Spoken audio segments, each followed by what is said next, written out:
가슴에 손을 얹고 하나님 감사합니다라고 고백하겠습니다. 시작. 하나님 감사합니다. 아멘. 오늘 이 시간 한 주간의 삶을 되돌아보면서 하나님께서 우리에게 베풀어 주신 은혜에 감사하며 오늘 하루를 살아가실 수 있기를 축복을 드립니다.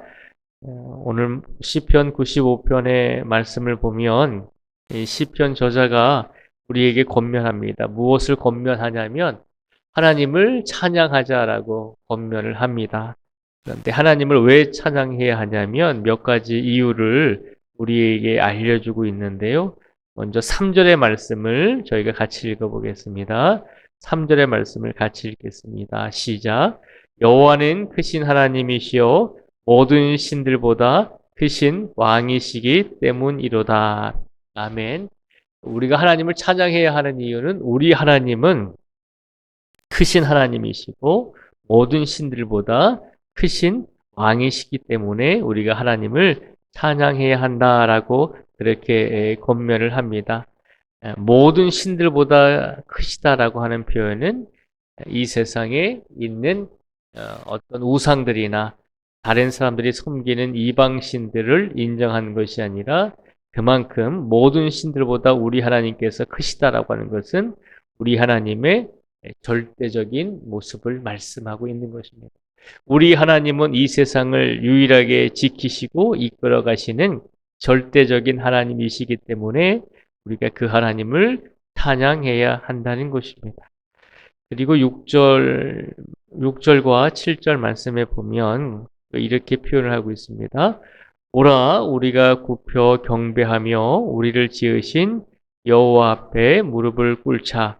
그는 우리의 하나님이시요 우리는 그가 기르시는 백성이며 그의 손이 돌보시는 양이기 때문이라. 너희가 오늘 그의 음성을 듣거든. 아멘. 6절과 7절 말씀에 보면 우리가 하나님을 찬양해야 하는 이유는 하나님은 우리의 하나님이시고 7절에 보면요. 하나님은 우리의 하나님이시고 우리는 그가 기르시는 백성이며 그의 손이 돌보시는 양이기 때문이라 라고 말하고 있습니다. 하나님께서는 우리를 지켜주시고 우리를 기르시는 분이시고 또 우리는 하나님의 백성이며 그리고 하나님께서 우리를 돌보시는 양이라고 하는 것을 잊지 말라는 것입니다. 하나님께서 우리를 창조하시고 우리를 하나님의 백성으로 삼아주시고 그리고 우리를 하나님의 손으로 돌봐주시기를 원하시는 양과도 같은 존재로 우리를 지켜주고 계시기 때문에 우리가 하나님을 더욱더 찬양해야 한다는 것입니다. 우리가 하나님을 찬양해야 하는 이유는 우리가 곰곰이 생각해 보면 지난 한 주간의 삶 속에서 인생을 살아오시느라 정신이 없으셔서 우리가 하나님에 대해서 자꾸 잊어버리고 살 때가 많이 있지만 우리 하나님은 절대적으로 이 세상의 모든 것을 창조하시고 이끌어 가시고 유일하신 분이시기 때문에 우리가 하나님을 찬양해야 함과 동시에 또한 하나님께서는 세상의 창조자이시지만 이 세상의 모든 것을 만들어 주시고 이 세상의 모든 것을 창조해 주셨지만 창조하신 후에 그것으로 방관하거나 방치하시는 것이 아니라 하나님께서 만들어 놓으신 모든 자연 만물과 모든 사람 한 사람 한 사람을 하나님의 백성으로 삼아주시고 하나님께서 날마다 돌봐주시고 계시기 때문에 우리가 하나님을 찬양해야 한다는 것입니다. 우리 부모님들도 우리 자녀들을 돌봐주시면서 인생을 살아가고 계십니다. 그런데 우리 부모님들은 한계가 있잖아요. 자녀를 돌보는 것이 한계가 있으시잖아요. 자녀가 멀리 떨어져서 살아가다 보면 우리가 자녀를 돌본다라고 이야기할 수 없잖아요. 늘 우리 곁에 있으면 우리가 계속해서 돌봐주고 그들에게 사랑을 베풀어 줄 테지만 그러나 공간적으로 잠시만 떨어져 있어도 우리가 우리 자녀들을 돌봐주지 못하고 보호해 주지 못할 때가 많이 있다는 것입니다. 그런데 우리 하나님께서는 우리 삶 속에서 우리의 눈에 보이지 않고 우리의 피부로 우리의 감각으로 느끼지 못할 때가 많이 있지만 우리 하나님은 항상 우리 성도들을 지켜주시고 함께하고 계시고 우리를 기르시는 분임을 기억하라는 것입니다. 그래서 지난 한 주간의 삶 속에서 우리가 느끼지 못하고 우리가 하나님의 임재를 깨닫지 못하고 그렇게 살아왔을지라도 하나님께서는 우리가 하나님의 임재를 하나님의 살아계심을 느끼지 못하고 깨닫지 못하는 그 순간에도 우리를 지켜주시고 우리를 길러주시고 우리를 돌봐주신 하나님이시기 때문에 우리가 하나님을 찬양해야 한다는 것입니다. 오늘 이 순간에 우리가 하나님께 영광을 돌리고 감사를 돌릴 이유가 없습니다 라고 생각할 수도 있습니다.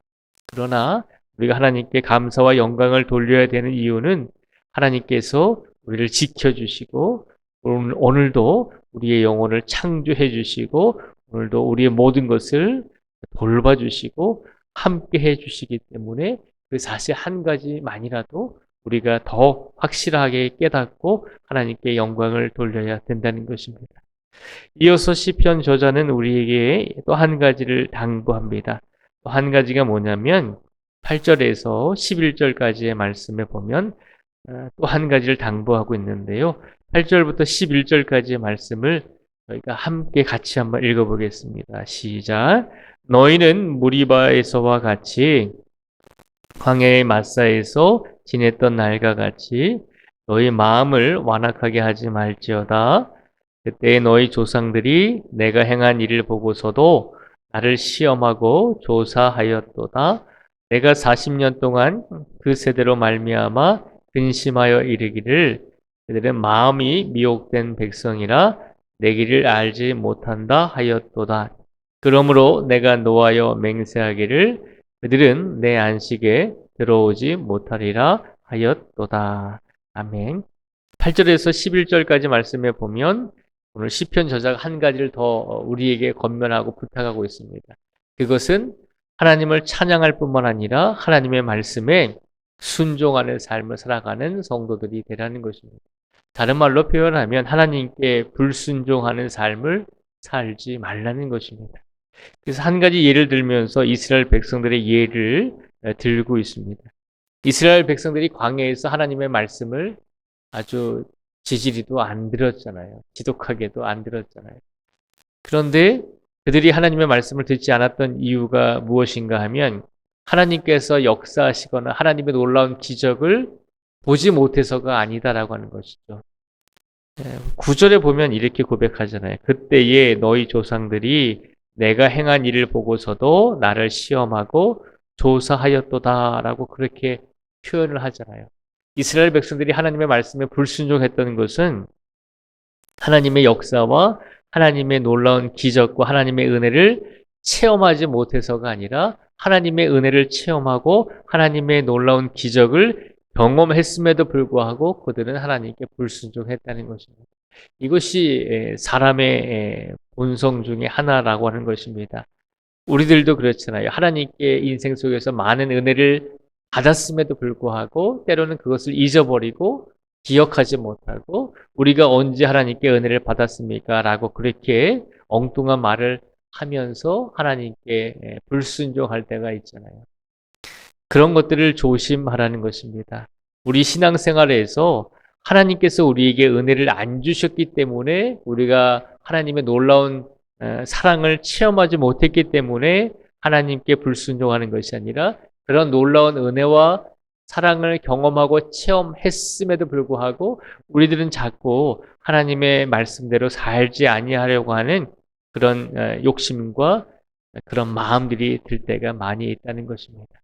그래서 오늘 이 시간 하나님께서 우리에게 어떤 은혜를 주셨든지 간에 거기에 대해서 감사하며 우리가 하나님의 은혜를 받고 하나님의 사랑을 받았으니 더 하나님의 말씀에 순종하는 삶을 살아가는 성도들이 되기를 하나님께서 바라고 계신 줄 믿습니다. 오늘 우리 한 주간의 삶을 되돌아보며 우리가 살아온 인생을 되돌아보며 하나님께서 분명히 우리에게 사랑과 은혜를 주셨다는 것을 확신하시고 그래서 더욱더 하나님의 말씀에 내가 순종하며 살기를 원합니다. 라고 그렇게 고백하며 그렇게 약속하며 오늘 하루의 삶 속에서 우리를 지켜주신 하나님의 은혜에 감사하며 하나님께 찬양하며 하나님의 말씀에 전적으로 어떤 말씀을 주시든지 간에 그 말씀에 순종하며 살아가실 수 있는 우리 모두가 되시기를 주님의 이름으로 축복을 드립니다. 기도하겠습니다.